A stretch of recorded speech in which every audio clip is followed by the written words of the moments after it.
Hello friends, welcome to my channel everyday Chhaya. આજે આપણે બનાવીશું બાજરી અને આલુના પરાઠા. તો આ પરાઠાને આપણે કોઈ પણ સ્ટફિંગ ભર્યા વગર બનાવીશું. તમે એને સવારે નાસ્તામાં, ડિનરમાં કે પછી લંચ બોક્સમાં પેક કરી અને લઈ જઈ શકો. તો ચાલો શરૂ કરીએ. તો આ માટે મેં એક કઠોળ લઈ લીધી છે અને એમાં આપણે 1 વાડકી જેટલો બાજરીનો લોટ લઈશું.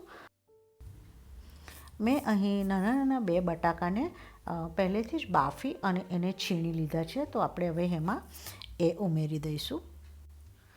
અહીં મેં થોડા ચીલી ફ્લેક્સ, 1 મરચાંને ઝીણા ઝીણા કટ કરી લીધા છે, આખું જીરું અને આદુને છીણી લીધું છે, તે આપણે એમાં ઉમેરી દઈશું. આપણે એમાં સ્વાદ પ્રમાણે થોડું મીઠું ઉમેરી લઈશું, થોડા લીલા ધાણા ઉમેરી લઈશું અને આપણે એને બરાબર મિક્સ કરી લઈશું. આપણે એમાં થોડું થોડું પાણી ઉમેરતા જઈ અને સેમી સોફ્ટ જેવો એનો લોટ બાંધી લઈશું.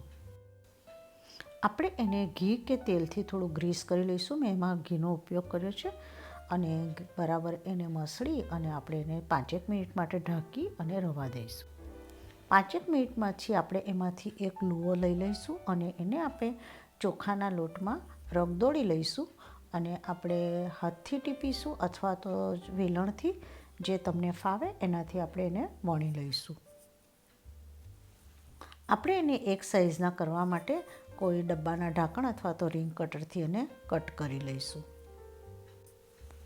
આપણે હવે તવી પર એ પરાઠાને એકદમ ધીમા તાપે શેકવાનો છે અને તમે એને બરાબર તબેથાથી દબાવતા જઈ અને ઘી કે તેલ જે તમે યુઝ કરતા હોય એનાથી આ પરાઠાને તમારે શેકી લેવા.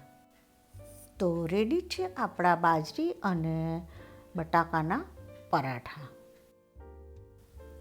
Thank you for watching my channel. અને જો તમને મારી રેસિપીઓ ગમતી હોય તો પ્લીઝ સબસ્ક્રાઈબ માય ચેનલ.